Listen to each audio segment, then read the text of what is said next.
Hello students, आज हम लोग क्लास 10th की केमिस्ट्री का chapter 3 metal and non metal start करेंगे। ठीक है ना, metal and non metal start करेंगे।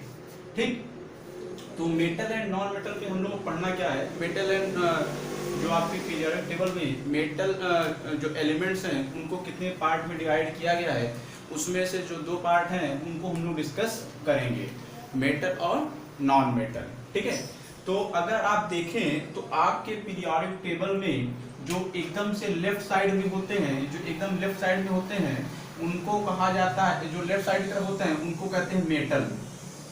क्या कहेंगे? मेटल। जो राइट साइड की तरफ होते हैं उनको कहते हैं non metal. Non metal. Metal और नॉन मेटल के बीच में कुछ एलिमेंट्स होते हैं, 6-7 एलिमेंट्स होते हैं जिनको हम कहते हैं मेटलॉइड्स। क्या कहते हैं? मेटलॉइड।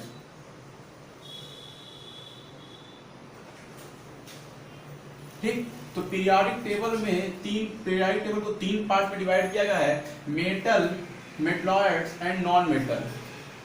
मेटल और नॉन मेटल के बीच में मेटलॉइड आता है, जिससे कि हम लोग ये समझ सकते हैं कि इसकी प्रॉपर्टी मेटल और नॉन मेटल दोनों की होगी। कंडीशनली वो मेटल की तरह बिहेव करेगा और कंडीशनली वो नॉन मेटल की तरह बिहेव करेगा। आप देखिए मेटल्स होते क्या हैं। ठीक है, मेटल्स क्या होते हैं? मेटल वो एलिमेंट्स होते हैं जो इलेक्ट्रॉन को डोनेट करते हैं। क्या करते हैं? इलेक्ट्रॉन को डोनेट करते हैं।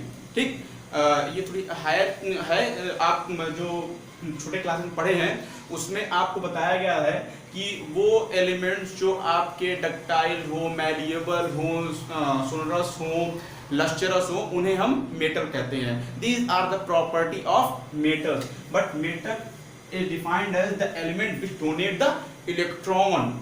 Electron donor. मेटल क्या होंगे? Electron donor. नॉन मेटल आपके क्या हो जाएंगे इसी रिस्पेक्ट में? Electron acceptor.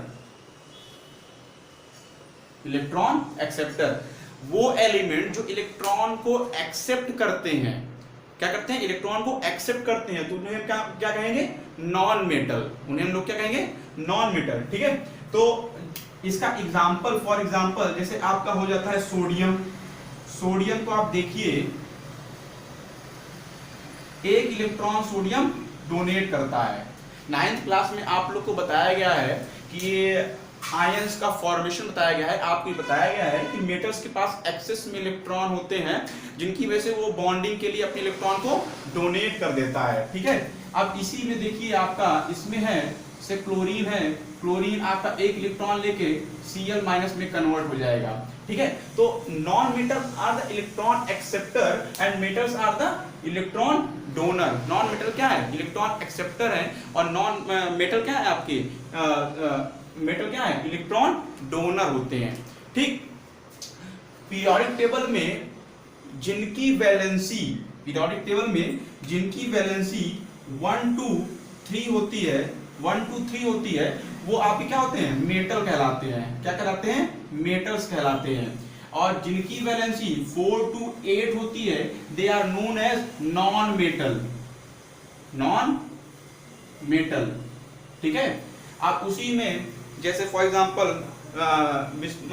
एंटीमनी हो गया आपका, ये एंटीमनी हो गया, क्या कहते हैं, सिलिकॉन हो गया, ये क्या है आपके? ये आर्सेनिक हो गया, क्या है आपके? मेटलॉइड्स होते हैं। ये क्या है? मेटलॉइड्स होते हैं। ये मेटल और नॉन मेटल दोनों की प्रॉपर्टी शो करते हैं। जर्मेनियम हो गया, ये आपके मेटल और नॉन मेटल दोनों की प्रॉपर्टी शो करते हैं। मतलब कह सकते हैं कि नॉर्मल कंडीशन में ये नॉन मेटल की तरह होते हैं, लेकिन जैसे ही कंडीशन हम चेंज करते हैं, या तो उनका टेम्परेचर बढ़ा दें या तो उनमें कुछ मिक्स कर दें, तो वो मेटल की तरह बिहेव कर जाते हैं। मींस उनकी मेटालिक प्रॉपर्टी कंडीशनली होती है, इसीलिए उनको मेटलॉइड्स कहा जाता है। ठीक है, जिनकी वैलेंसी 1 to 3 होती है वो मेटल्स होते हैं, जिनकी वैलेंसी 4 to 8 होती है वो नॉन मेटल्स होते हैं। वो क्या होते हैं? नॉन मेटल्स होते हैं। ओके, तो पीरियोडिक टेबल में आप इसको आसानी से पहचान सकते हैं कि किनके कौन मेटल है और कौन नॉन मेटल हैं। ठीक है, अब देखिए मेटल्स में मेटालिक प्रॉपर्टी क्यों होती है? मेटल्स में मेटालिक प्रॉपर्टी क्यों होती है? मेटल के पास एक्सेस में इलेक्ट्रॉन होता है और उसके इलेक्ट्रॉन की डोनेटिंग प्रॉपर्टी से ही उसकी मेटालिक प्रॉपर्टी एक्सेस करती है। जो मेटल जितना जल्दी इलेक्ट्रॉन डोनेट करेगा, जितना तेजी से इलेक्ट्रॉन डोनेट करेगा, उसकी मेटालिक प्रॉपर्टी उतनी ही ज्यादा अच्छी होती है, वो उतना अच्छा मेटल माना जाता है। ठीक है, अगर हम लोग इनकी प्रॉपर्टीज में देखें, पहले हम लोग पढ़ते हैं फिजिकल प्रॉपर्टीज। पहले हम लोग क्या पढ़ते हैं? Physical properties. तो पहला आता है मैलिएबल। क्या आता है? मैलिएबल। ठीक है, अगर आप देखिए कि किसी भी मेटल को अगर आप हैमर करिए, आप उसको पीटिए, तो वो क्या होगा? एक थिन शीट में कन्वर्ट हो जाएगा। किसमें हो जाएगा? थिन शीट में कन्वर्ट हो जाएगा। और यही प्रॉपर्टी क्या आती है? मैलिएबिलिटी। यही प्रॉपर्टी क्या आती है? मैलिएबिलिटी। ठीक, दूसरी प्रॉपर्टी है आपकी डक्टाइल प्रॉपर्टी या डक्टिलिटी। अगर आप मेटल को पकड़ के खींचिए, उसको आप इधर से उधर खींचिए, अगर दोनों तरफ पकड़ खींचिए, तो वो थिन वायर में कन्वर्ट हो जाएगा। ठीक है, और ये प्रॉपर्टी क्या कहलाती है? डक्टिलिटी। डक्टिलिटी क्या होती है? अगर किसी भी मेटल को आप पकड़ के खींचिए तो वो थिन वायर में कन्वर्ट हो जाएगा। ठीक, ये प्रॉपर्टी क्या है? डक्टिलिटी। तीसरी प्रॉपर्टी आती है आपकी लस्चरस। लस्चर, ठीक है, मींस मेटल के अंदर अपनी शाइनिंग प्रॉपर्टी होती है। हर मेटल में कोई ना कोई शाइनिंग प्रॉपर्टी होती है। वो लाइट को रिफ्लेक्ट करता है, जिसकी वजह से उसके अंदर शाइनिंग प्रॉपर्टी होती है। और शाइनिंग प्रॉपर्टी को क्या कहते हैं हम लोग? लस्चर या लस्चरस। ठीक, फोर्थ है आपका सोनोरस। ठीक है, अगर आप मेटल को एक तरफ अगर आप हैमर करिए, या अगर आप इसको कह सकते हैं किसी भी उससे हैमरिंग करिए, तो इसमें मेटालिक साउंड प्रोड्यूस होगा। क्या होगा? मेटालिक साउंड प्रोड्यूस होगा, जिसको आप कहेंगे कि ये जिसको आप कहते हैं कि सोनोरस प्रॉपर्टी। इसी को हम लोग कहते हैं सोनोरस प्रॉपर्टी। अगर मेटल को आप हैमर करिए तो मेटालिक साउंड प्रोड्यूस होगा, जिसको आप कहेंगे सोनोरस प्रॉपर्टी। ठीक, उसके बाद आपका फिफ्थ प्रॉपर्टी है हार्डनेस। हार्डनेस, ठीक है, मेटल आपका जनरली हार्ड होते हैं, लेकिन सोडियम और पोटेशियम जो होते हैं ये आपके सॉफ्ट मेटल होते हैं, जो आपके नाइफ से भी कट जाते हैं। मेटल आप क्या होते हैं? हार्ड होते हैं, लेकिन ये कह सकते हो कि जो आपके पोटेशियम और सोडियम होते हैं ये आपके नाइफ से कट जाते हैं, ये सॉफ्ट होते हैं। They are the exception, they are the exception. उसके बाद जो आता है आपका हार्डनेस के बाद आपका आ जाता है सॉलिड। मेटल, जितने भी मेटल हैं आपके सब के सब किस स्टेट में होंगे? सॉलिड स्टेट में प्रेजेंट होते हैं। किस में प्रेजेंट होते हैं? सॉलिड स्टेट में प्रेजेंट होते हैं। और सॉलिड स्टेट में प्रेजेंट मेटल एक ही ऐसा मेटल है जो आपका लिक्विड स्टेट में प्रेजेंट होता है, और वो मेटल होता है आपका मरकरी।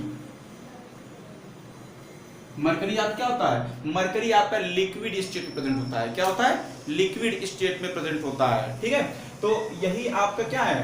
हार्डनेस। आपका हार्डनेस के जो दो एक्सेप्शन है वो पोटेशियम और सोडियम है। सॉलिड के जो एक्सेप्शन है वो मरकरी है। ठीक है,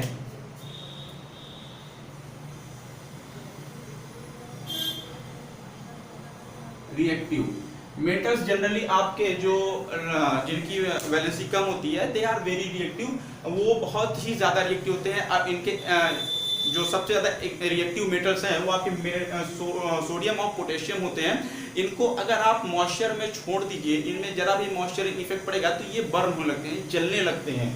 इसकी रिएक्टिविटी बहुत ही हाई होती है। इनकी रिएक्टिविटी क्या होती है? बहुत ही हाई होती है। ठीक, इनकी रिएक्टिविटी बहुत ही हाई होती है। तो ये जो प्रॉपर्टी है, ये प्रॉपर्टी आपकी मेटल्स की प्रॉपर्टी, ये प्रॉपर्टी आप किसकी है? मेटल की प्रॉपर्टी होती है। ठीक, मेटल्स आपका जनरली मिक्स करके एलॉय बनाने के भी काम आते हैं। दो मेटल्स को डिफरेंट डिफरेंट कंपोजिशन में मिक्स करके हम लोग एक नए मेटल का फॉर्मेशन करते हैं, जिसमें प्रॉपर्टी नहीं होती उन मेटल्स की, लेकिन उसकी प्रॉपर्टी उनसे और ज्यादा यूजफुल हमारे होती है, जिसके लिए हम एलॉय का फॉर्मेशन करते हैं। फॉर एग्जांपल जैसे ब्रॉन्ज हो गया, स्टील हो गया, they are the alloy of metals. ठीक, अब यहीं पर हम लोग अगर नॉन मेटल की प्रॉपर्टी के बारे में डिस्कस करें नॉन मेटल की प्रॉपर्टी के बारे में डिस्कस करें तो नॉन मेटल आपके मैलिएबल नहीं होते हैं, नॉन मेटल आपके मैलिएबल नहीं होंगे, आप उनको पीटेंगे तो थिन शीट में कन्वर्ट नहीं होंगे। क्या होंगे? थिन शीट में कन्वर्ट नहीं होंगे। नॉन मेटल आपके डक्टाइल नहीं होते हैं, नॉन मेटल आपके डक्टाइल नहीं होंगे, अगर आप उनको खींचेंगे तो वो पतले वायर में कन्वर्ट नहीं होंगे, ठीक है, पतले वायर में कन्वर्ट नहीं होंगे, ठीक।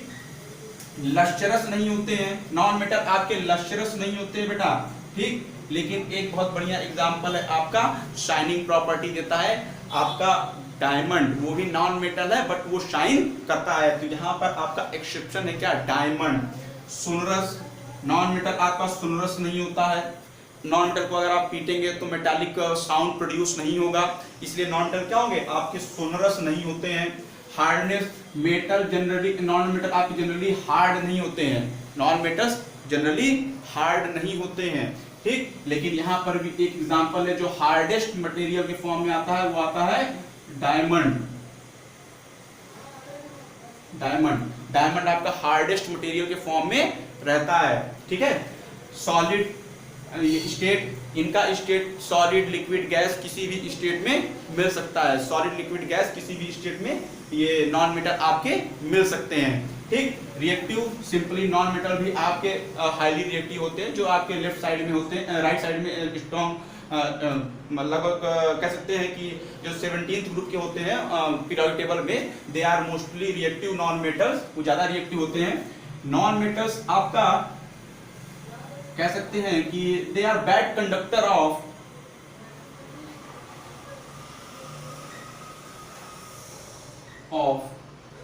Heat and electricity, bad conductor of heat and electricity, but there is one example, means graphite. Graphite is a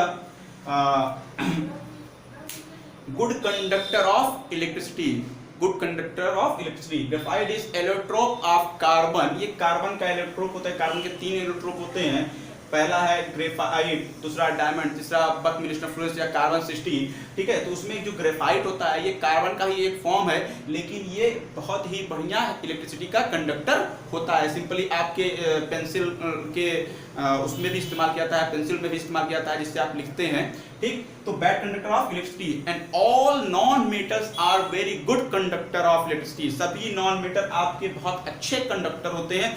कह सकते हैं कि उनमें जो एक्सेस में इलेक्ट्रॉन होते हैं, डोनेटिंग प्रॉपर्टी जो होती है, इलेक्ट्रॉन्स देने की प्रॉपर्टी होती है, एक्सेस में इलेक्ट्रॉन होने की वजह से होती है, तो वही इलेक्ट्रॉन आपके मूव करते हैं, जैसे उनको हम बैटरी से जोड़ते हैं तो वही इलेक्ट्रॉन मूव करते हैं, जिनकी वजह से उसमें इलेक्ट्रिसिटी ट्रांसफर की प्रॉपर्टी आ जाती है। कह सकते हैं कि वो बहुत ही अच्छे कंडक्टर हो जाते हैं इलेक्ट्रिसिटी के। अगर आपको ये पता है कि अगर आप किसी भी वायर को छू लेते हैं तो आप करंट लग जाता है, क्यों? क्योंकि उनमें कंडक्शन प्रॉपर्टी होती है। अगर आपको ये लग रहा है कि हीटिंग प्रॉपर कंडक्शन करते हैं या नहीं, तो थोड़ी देर आप किसी भी मेटालिक रॉड गर्म करिए, एक तरफ आप उसको हीट कर रहे हैं तो दूसरी तरफ उसकी गर्मी आ जाएगी, दूसरी तरफ भी वो हीट हो जाएगा, तो इससे हीट ट्रांसफर हो रही है। हीट क्या हो रही है? ट्रांसफर हो रही है। तो इसी को हम लोग कहते हैं कि this is a very good conductor of heat and electricity. Metals are very good conductor of heat and electricity. Okay, this is the physical property of metal and non-metal. We will discuss the chemical property of metal and non-metal in our second lecture. Okay students, thank you.